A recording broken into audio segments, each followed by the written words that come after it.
possible par les hommes, il n'y avait que lui pour le croire. Alors il choisit un homme qui s'appelle au début Abraham, hein, et qui va devenir Abraham, qui signifie père d'une grande nation. Au travers de cet homme qui devient un peuple, il va proposer, ça se passe sur des siècles, vous vous rappelez, avec Moïse et tout cela, un cadre de vie.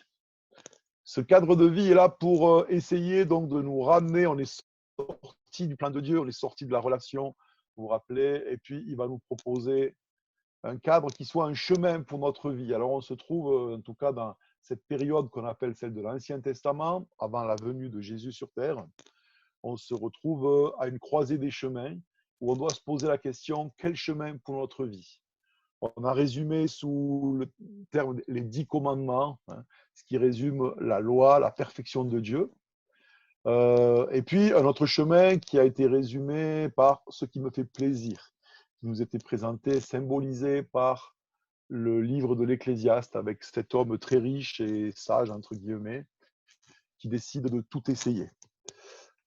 Les 10 commandements, ben, c'est parfait, mais c'est inatteignable. Alors on arrive un petit peu, ça peut servir de modèle pour nos sociétés, c'est intéressant, mais on n'arrive pas à les pratiquer parfaitement. Et puis, si je prends juste le chemin de ce qui me fait plaisir, ben, ça donne le monde dans lequel on vit aujourd'hui et on voit que les conséquences sont lourdes. Un petit rappel, la liberté humaine, c'est je fais ce que je veux, mais je ne choisis pas les conséquences, je les subis. Alors, au travers de tout ce parcours, il va y avoir une troisième voie proposée, qui n'est pas du tout un mélange des deux, une eau tiède faite à partir du chaud et du froid. C'est une voie nouvelle, hein, un chemin nouveau. Et là aussi, ça va se passer par un mélange entre l'intervention de Dieu, et même plus que l'intervention de Dieu, la personne de Dieu qui va s'incarner dans un humain, avec un Messie qui est promis. Alors, au travers de ce peuple qui a été choisi, hein, donc vous avez suivi, il y a eu Abraham, il y a eu ses descendants, il y a eu, etc. Il y a un Messie qui doit venir. Messie signifiant celui qui a reçu l'onction pour régner, pour être roi. Et il est attendu. Mais attention, ce Messie ne vient pas apporter un troisième ou un quatrième ou un énième cadre. Il est venu pour un cadre qui serait dire ce qu'il faut faire, pas faire, s'améliorer, payer ou rembourser. Non, hein, il est venu nous amener autre chose.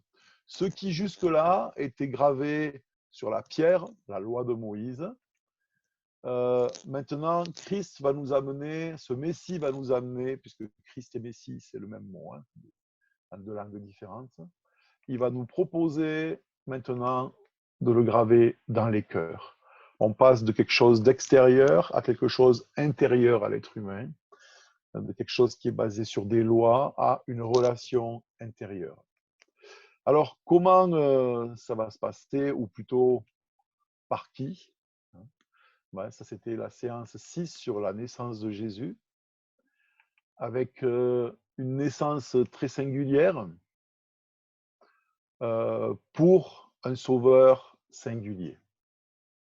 Et ça nous amène à la séance 7, qui était la dernière que nous avons vécue ensemble en direct. L'exigence de Jésus. L'exigence de Jésus, elle nous est présentée par ce récit avec ce monsieur Nicodème. Et le choix, en fait, c'était naître une deuxième fois. Naître une deuxième fois. Et ça, c'est quelque chose qui est difficile à comprendre et qu'on va reprendre un petit peu aujourd'hui. Mais c'était l'exigence de Jésus pour cet homme qui paraissait parfait. Alors, c'était un petit peu long, mais c'était indispensable. La suite va être plus courte.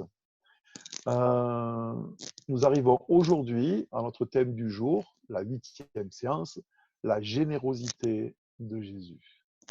Et aujourd'hui, pour avancer, on va faire un petit peu différemment. On va commencer directement avec le texte. Et vous n'avez pas vraiment le choix. C'est moi qui vais vous le lire. dans Jean au chapitre 4, à partir du verset 1 jusqu'au verset 42, parce qu'après, je ne vais plus vous lire les versets. Hein. Mais Philippe, quelqu'un peut le lire hein, si jamais. Ah, bonne idée. Moi, je vais Allez, lire. Comme ça te fait un peu une pause. allez-y. Alors, c'est donc Jean 4. Je lis ce qu'il y a dans le bouquin. Hein, moi. Ouais, c'est la même chose, mais sinon, c'est affiché sur vos écrans. Hein. Oui. Alors, le Seigneur apprit que les pharisiens avaient entendu dire qu'il faisait et baptisait plus de disciples que Jean. À vrai dire, Jésus ne baptisait pas lui-même, mais c'était ses disciples qui le faisaient. Alors, il quitta la Judée et retourna en Galilée. Comme il devait traverser la Samarie, il arriva dans une ville de Samarie appelée Sichar, près d'un champ que Jacob avait donné à son fils Joseph. Là se trouvait le puits de Jacob. Jésus, fatigué du voyage, était assis au bord du puits. C'était environ midi. Une femme de Samarie vint puiser de l'eau. Jésus lui dit, « Donne-moi à boire. » En effet, ses disciples étaient allés à la ville pour acheter de quoi manger. La femme samaritaine lui dit, « Comment? Toi qui es juif, tu me demandes à boire, moi qui suis une femme samaritaine. » Les Juifs, en effet, n'ont pas de relation avec les Samaritains. Jésus lui répondit, « Si tu savais quel est le cadeau de Dieu et qui est celui qui te dit, « Donne-moi à boire », tu lui aurais toi-même demandé à boire et il t'aurait donné l'eau de vie. « Seigneur, lui dit la femme, tu n'as rien pour puiser et le puits est profond. D'où aurais-tu donc cette eau vive? Es-tu, toi, plus grand que notre ancêtre Jacob, qui nous a donné ce puits et qui a bu de son eau lui-même, ses fils et ses troupeaux? » Jésus lui répondit, « Toute personne qui boit de cette eau-ci aura encore soif. En revanche, celui qui boira de l'eau que je lui donnerai n'aura plus jamais soif, et l'eau que je lui donnerai deviendra en lui une source d'eau qui jaillira jusque dans la vie éternelle. » La femme dit, « Seigneur, donne-moi cette eau, afin que je n'ai plus soif et que je n'ai plus à venir ici. » « Va appeler ton mari, lui dit Jésus, et reviens ici. » La femme lui répondit, « Je n'ai pas de mari. » Et Jésus lui dit, « Tu as bien fait de dire, je n'ai pas de mari, car tu en as eu 5, et l'homme que tu as maintenant n'est pas ton mari. En cela, tu as dit la vérité. » « Seigneur, lui dit la femme, je vois que tu es un prophète. Nos ancêtres ont adoré sur cette montagne et vous dites, vous, que l'endroit où il faut adorer est à Jérusalem. Femme, lui dit Jésus, crois-moi, l'heure vient où ce ne sera ni sur cette montagne, ni à Jérusalem que vous adorerez le Père. Vous adorez ce que vous ne connaissez pas. Nous adorons ce que nous connaissons, car le salut vient des Juifs. Mais l'heure vient, et elle est déjà là, où les vrais adorateurs adoreront le Père en esprit et en vérité. En effet, ce sont là les adorateurs que recherche le Père. Dieu est esprit et il faut que ceux qui l'adorent en esprit et en vérité. La femme lui dit, « Je sais que le Messie doit venir, celui que l'on appelle Christ. Quand il sera venu, il nous annoncera tout. » Jésus lui dit, « Je le suis, moi qui te parle. » Là-dessus arrivèrent les disciples et ils étaient étonnés de ce qu'il parlait avec une femme. Toutefois, aucun ne dit, « Qu'est-ce que tu lui demandes » ou « Pourquoi parles-tu avec elle » Alors la femme laissa sa cruche et s'en alla dans la ville et dit aux habitants, « Venez voir un homme qui m'a dit tout ce que j'ai fait. Ne serait-il pas le Messie ?» Ils sortirent de la ville et vinrent vers lui. Pendant ce temps, les disciples le pressaient en disant, « Maître, mange. » Mais il leur dit, « J'ai à manger une nourriture que vous ne connaissez pas. » Les disciples se disaient donc les uns aux autres, « Quelqu'un lui aurait-il apporté à manger ?» Jésus leur dit, « Ma nourriture est de faire la volonté de celui qui m'a envoyé et d'accomplir son œuvre. Ne dites-vous pas qu'il y a encore 4 mois jusqu'à la moisson? Eh bien, je vous le dis, levez les yeux et regardez les champs. Ils sont déjà blancs pour la moisson. Celui qui moissonne reçoit un salaire et amasse du fruit pour la vie éternelle, afin que celui qui sème et celui qui moissonne se réjouissent ensemble. En effet, en cela, cette parole est vraie. L'un sème et l'autre moissonne. Je vous ai envoyé récolter une moisson qui ne vous a pas demandé de travail. D'autres ont travaillé et vous êtes entrés dans leur travail. Beaucoup de Samaritains de cette ville crurent en Jésus à cause des paroles de la femme qui rendait ce témoignage. Il m'a dit tout ce que j'ai fait. Ainsi donc, quand ils vinrent le trouver, les Samaritains le prièrent de rester avec eux. Et il resta là 2 jours. Un bien plus grand nombre crurent à cause des paroles de Jésus, et il disait à la femme, ce n'est plus seulement à cause de ce que tu as dit que nous croyons, car nous l'avons entendu nous-mêmes. Nous savons qu'il est vraiment le Messie, le Sauveur du monde.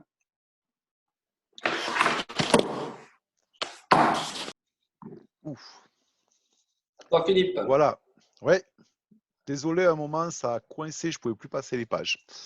Mais on est retombé sur nos pieds. Alors, Nicodème était un homme respectable, selon les critères de la société. Hein, il pensait avoir tout fait bien. Et il va apprendre dans sa discussion avec Jésus que ce n'était pas suffisant. C'est pour ça que le chapitre précédent s'appelait les exigences de Jésus.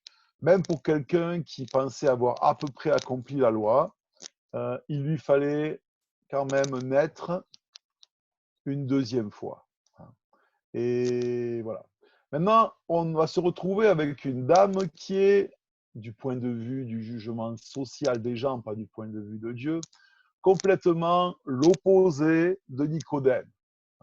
C'est une femme qui est connue pour avoir eu plein de maris, et elle vit avec un qui n'est pas encore son mari. Alors pour cette femme qui est à l'opposé de Nicodème, selon le jugement social, il y a quand même aussi de la part de Jésus une réponse qui s'adresse directement à son cœur. Peut-être juste vous préciser un petit détail historique pour la compréhension du texte. Vous ne savez peut-être pas qu'est-ce que c'est ces Samaritains, parce que nous, de nos jours, on parle des bons Samaritains, hein, à cause d'une parabole de Jésus d'ailleurs. Les Samaritains et la Samarie, c'était un territoire, et c'est un territoire sur lequel le peuple d'Israël, des centaines d'années avant l'époque de Jésus, hein, à l'époque où les royaumes d'Israël et de Juda se sont séparés, le peuple d'Israël s'est mélangé avec d'autres tribus qui n'étaient pas d'Israël, et ont fait ce que Dieu avait interdit de faire en se mélangeant. Et puis, il est sorti de ça une religion qui avait des points en commun avec le judaïsme, mais qui étaient différentes. Donc, pour les juifs orthodoxes, pour les juifs stricts, les Samaritains, c'était vraiment une horreur. C'était le symbole du mélange, du péché, etc., etc. Ce qui fait qu'un bon juif n'adressait pas la parole à un Samaritain. Voilà. Donc cette femme, elle est samaritaine. Il faut aussi savoir que c'est une femme, puisque on l'a déjà dit, mais qu'à l'époque de Jésus, dans la rue, comme ça, les hommes et les femmes ne se parlaient pas. Et que non plus personne n'allait au puits à l'heure de midi, parce que c'est l'heure la plus chaude dans un pays chaud. On allait au puits le matin tôt ou le soir tard. Et justement, le puits, c'était l'endroit, c'était un petit peu comme le bistrot dans le sud de la France, ou je ne sais pas ici l'équivalent, le marché de Chendon. C'est l'endroit où les gens se retrouvent pour bavarder, cancaner, etc., etc. Et donc, cette dame qui était socialement rejetée parce qu'elle n'avait pas une vie en accord avec les normes qui étaient celles de sa culture, elle choisit d'aller au puits à l'heure la plus chaude, donc la plus difficile, dans le but de rencontrer personne. Et là, donc, elle rencontre Jésus. Et en fait, la première chose qu'on peut retenir, tout ça, c'est des choses qui vont vous servir pour la discussion après, hein, c'est que Jésus sait tout d'elle. Il le fait avec beaucoup de tact, il l'agresse pas, il la juge pas, mais par une petite question qui mène à une autre question, puis à une autre question. Vous avez lu le texte, et c'est un texte que je vous encourage à lire et à relire chez vous dans la semaine qui va venir. C'est un des plus beaux textes de l'évangile de Jean, la façon dont Jésus va traiter avec cette dame. Hein, donc, il sait tout d'elle, et comme il sait tout de toi, s'il n'a pas changé. Il la rejoint là où elle est, et il fait pareil pour nous. Et puis, cette dame, elle a quelque chose d'extraordinaire, c'est que lorsque Jésus décrit sa situation, elle fait quelque chose qui est très difficile à faire. Elle ne se justifie pas. Elle ne commence pas en disant « Oui, mais tu comprends, le premier me battait, le deuxième était alcoolique, le troisième était moche et le quatrième… » Non. Jésus lui dit ce qu'il a à lui dire, hein, et elle est honnête avec elle-même. Elle fait face à sa situation, sans expliquer pourquoi, comment. Voilà, c'est comme ça. Hein. Et ça pose la question « Et moi ?» Alors au départ, cette dame, elle était venue chercher de l'eau. Et comme je ne voudrais pas changer, même si nous sommes dans une situation un peu particulière, on ne se voit pas directement, on n'est pas dans le même endroit, il y a des traditions que j'aime garder. Et je vais vous passer un morceau de musique qui est extrait d'une comédie musicale que j'ai beaucoup regardée il y a une 15 ou vingtaine d'années. Donc certains d'entre vous n'étaient pas nés ou tout petits. Une comédie musicale du Petit Prince. Ça s'appelle « Chercher la source ».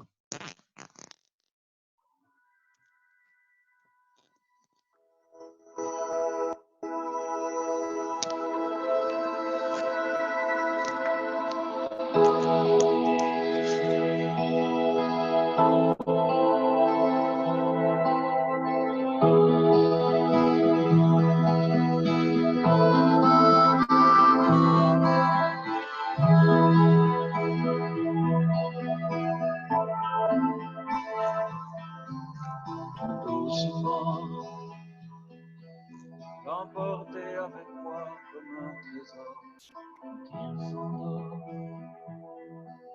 Sentir ce qui se cache derrière l'écorce, derrière le corps.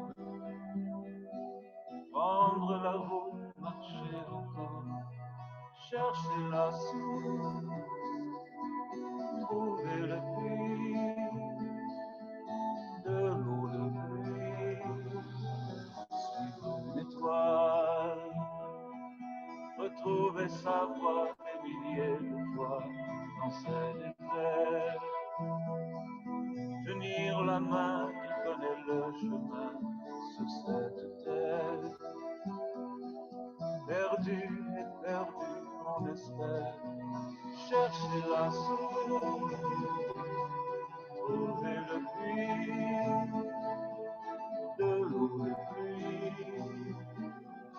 En bout de course, toucher le ciel, voir l'essentiel.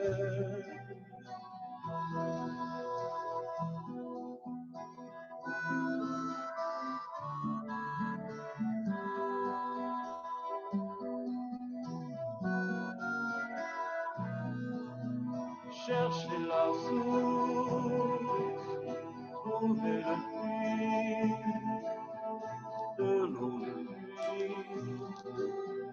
En bout de course, toucher le ciel, voir l'essentiel. Et dans la grande ours, pour l'infini, chercher le sens d'une vie.